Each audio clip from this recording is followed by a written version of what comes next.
Hi, I'm Granny, and we're going to continue down the rabbit hole of the circadian rhythm and our eyes. So, mentioned earlier, it's really important that you get outside because sunlight is really critical in synchronizing to our circadian rhythm. The more we have light exposure to our eyes, the healthier we are. Scientists have experimented with people with normal eyesight, but also those who are blind, by putting them in a room with bright lights in the middle of the night.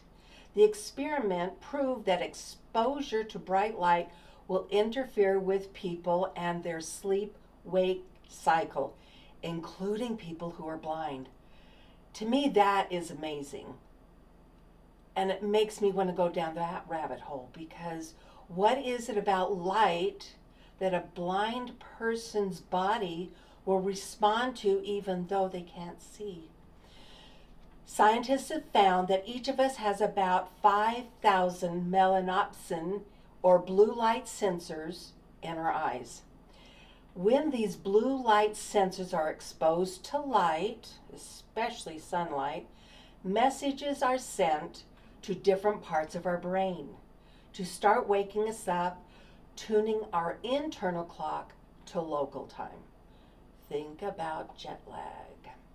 Scientists followed the light pathways in the brain, searching for our internal clock, as mentioned in the previous podcast.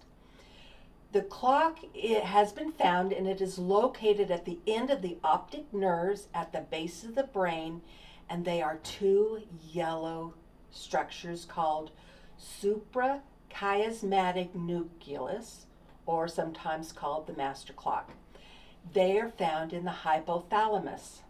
Within each of these little tiny nuclei are about 10,000 cells, each containing a biological clock, which is huge. These two tiny little structures control so much of how our body functions. And to think that it is light going in our eyes, and I suspect whether somebody's blind or not, it seems to trigger things in their brain to help them with the circadian rhythm. So scientists have also discovered that almost every major tissue in your body has an internal clock. So that when earlier we discussed how exposing our eyes in the morning to sunlight tells certain body cells to wake up and some to go to sleep and some to do a variety of things, which is mind-blowing considering that every cell, every major tissue in our body has an internal clock. And these chemicals programming when they should turn on and when they should turn off. These internal clocks can be modified through experiments, for instance, when they put blind and normal seeing people in a bright room in the middle of the night. They know that they can interfere with these things. Light isn't the only thing that influences our circadian rhythm. When we eat, also affects it. Studies have proven that mice will gain weight when allowed to eat at all times, day or night. Could this account for the rise of the average person's weight and lower fertility rates over the last 50 years? Some scientists believe it is. Dr. Sachin Panda stated in a TED Talk that too often in the modern world we aren't living healthy lives because we are living out of alignment to our circadian rhythm. He listed 6 rules to help us align to our circadian rhythm. Rule number 1, be in bed 8 hours every night at a consistent time. Like if you're going to go to bed at 11, you should pretty much stick to 11. And reading the article said 15 minutes one way or another isn't going to be significant. And if you're trying to go to bed earlier than, say, your normal, try and slowly edge it down to earlier. Rule number 2, delay eating for at least 1 hour when you wake up, and going back It's because your body needs to start kick-starting those chemicals, waking itself up, waking digestion up, the whole process. This is the time when our nighttime hormones are going lower and the daytime hormones are rising. This allows our bodies to prepare to eat, which improves digestion, which aids in helping us control our blood glucose level. Diabetes. All right, rule number 3, time-restricted eating or intermittent fasting is the core optimization for your circadian rhythm. Would you even think? The Salk Institute confirms eating within at least an 8-hour during the day. So you sleep for 8 hours, you're awake for 16, and within that 16-hour waking period, they recommend 8 hours, and on occasion it would be okay for you to go up to 12 hours. But you should probably stick to the 8-hour period. Number 4, get outside at least 30 minutes a day, even on a cloudy day. We talked about clouds and how it doesn't interfere with the light going in your eyes. This pattern of going outside helps resynchronize your eyes to your circadian rhythm. It boosts mental faculties, reduces depression, increases production of vitamin D. And we're learning more and more and more about how important vitamin D is. And how a lot of people put sunblock on their skin, and that does interfere with your ability to make vitamin D. All right, rule number 5, exercise for at least 30 minutes in the late afternoon or evening when our muscles are most efficient, which lowers incidence of injuries, which is why, no, never mind, because I used to just do it in the mornings because the kids were sleeping, but yeah, in the afternoons our bodies have the best coordination, reaction times, our cardiovascular system is better, muscular strength is better. Exercising at this time also helps control blood glucose levels. Rule number 6, avoid eating between 2 and 3 hours before going to bed, and start dimming your house lights then. Avoiding food increases healthy digestion and lowers acid reflux. Dimming lights also triggers our brain to produce nighttime hormones, helping us sleep better. Scientist Till Ronager, professor of chronobiology at the Institute of Medical Psychology at Ludwig Maximilian University in Munich, Germany, published work referring to modern humans' lack of sleep as social jet lag.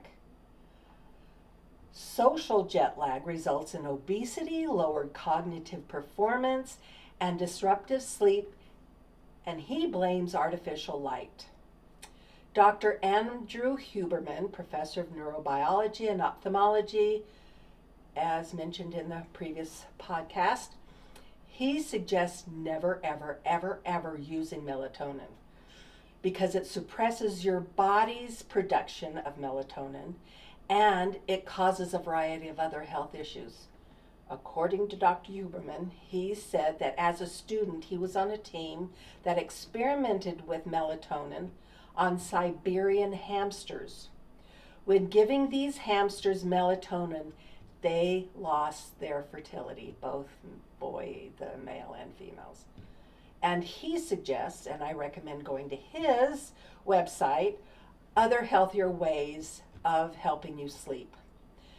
So in 2017, the Nobel Prize winners for medicine was given to Dr. Jeffrey Hall, Dr. Michael Young, and Dr. Michael Rosbash for discovering the molecular mechanisms controlling circadian rhythm. And that would be time well spent if you wanted to go down that rabbit hole of all the things that they learned. So, this last bit of information is all because of some information that Matt Walker, who is a British sleep scientist, And he said silent sleep loss is becoming one of the greatest public health challenges facing industrialized nations. He proved that pulling an all-nighter is a disaster. It actually will cause you to remember less and do worse on your exams. Those who have a good night's rest of at least 8 hours after studying is because their brain successfully transfers new information from short-term memory storage into their long-term memory storage. And I attribute this, because I had read a similar article when I was trying to pass stats. This brain doesn't do algebra very well, but it's because of using this technique I was able to pass stats with a B+. All right, so Matt continues saying that sleep loss is associated with declining fertility for men and women. Sleep loss is associated with your cardiovascular system. And he said that there is a yearly global experiment performed on 1.6 billion people in over 70 countries twice a year. And it's called daylight savings time. I hate daylight savings time. He said the day after, there is a 24% increase of heart attacks, in addition to all kinds of accidents, traffic accidents, accidents around the house, and he even mentioned suicide rates increasing. Sleep loss also damages your immune system. When you are deprived of 4 hours of sleep for just one night, your immune system is depressed 70%. Depressed immune systems are associated with numerous forms of cancer, including cancer of the bowel, prostate, and breast cancer. So he says that sleep loss has shown 711 genes were distorted in their activity. These genes were modified. Half of the genes turned off their activity and half were turned on, which he went on to say, those that were turned off were responsible for regulating your immune system. Not good. Those genes turned on by lack of sleep were tumor promoting, inflammation, stress, and cardiovascular disease.